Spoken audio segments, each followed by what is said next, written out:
So most of our trips are hiking, biking, sometimes even kayaking.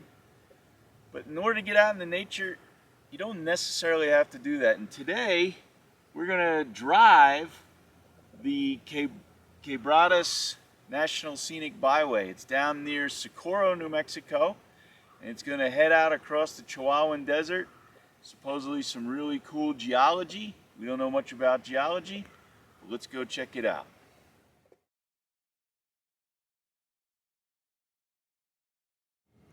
So the start of the Quebradas Scenic Byway starts by crossing the mighty Rio Grande. And now we head out into the desert. So quebradas in Spanish means breaks, and we've seen a lot of breaks in the rock, and specifically what we're talking about in this whole area with breaks are faults.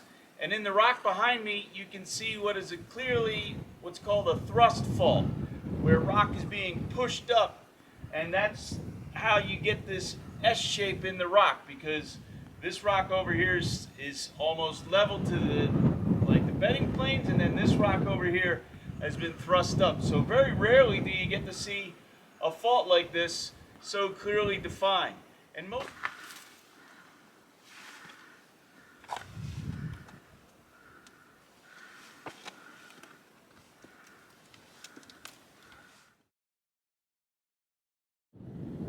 So these are the Magdalena Mountains behind us, the northern edge of the Mogollon Dato volcanic field, which contains over 20 supervolcanoes. People don't often think of New Mexico as being a place with a lot of volcanoes, but it really does. One of the other cool things about this spot is this whole area is sitting on the interior United States, is one of the largest magma bodies in the country, and it's continuing to grow. So Socorro is actually being pushed up by this magma each year.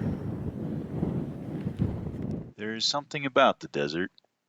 There is something which the mountains, no matter how grand and beautiful, lack, which the sea, no matter how shining and vast and old, does not have.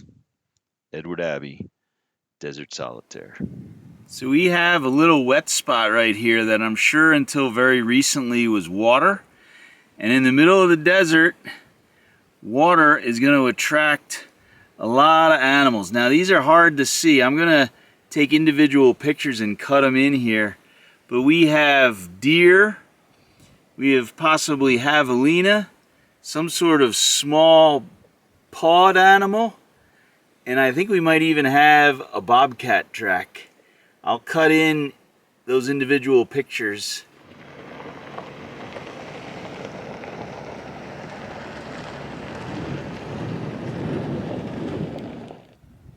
So this is a ocotillo plant, or coachwhip, or Jacob's something, I forget. It has, I always have called it ocotillo. But what's interesting, I'm pretty familiar with this plant. I used to live down in Carlsbad, and down there, down much further south from here, this plant wouldn't really lose its leaves. But here, it's fall, it's mid-October, seems to be changing its leaves. So it's kind of an interesting thing to look at. Not only do plants change for the fall, but sometimes they change depending on their latitude, and sometimes they won't change further south where they will change further north. If you ever wanted to know what a real desert oasis looks like, this is actually it. You can see there's cattails, cottonwoods, willows, a little bit of water. We've seen a couple dragonflies. A lot of life right here by the water. So these are cattails. A lot of uses for these. They can be used as fire starters. I've heard that the seeds can be ground into a flour, but what I always like to do is just make them explode.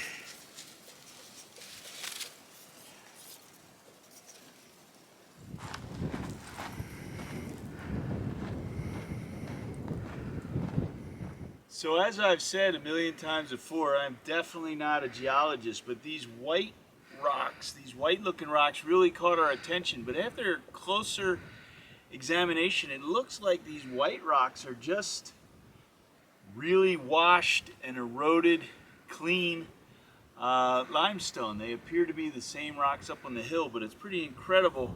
It says something about the water flowing through here, how white these rocks are.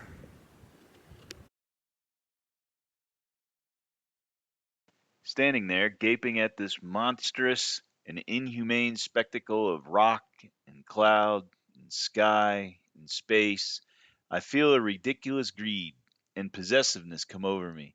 I want to know it all, possess it all, embrace the entire scene intimately, deeply, totally. Edward Abbey, Desert Solitaire. So that was the Quebradas Scenic Backcountry Byway, and it was awesome. I highly recommend it. If you're looking for a way to get out into the backcountry and hiking or biking isn't really your thing, then the Quebradas Scenic Backcountry Byway is definitely the way to go. Almost any car could do that. I would use like a SUV or Subaru or something like that. We did it in our trusty F-150, but a lot of cars we could easily make that. Thanks for joining us, and we will catch you on the next one.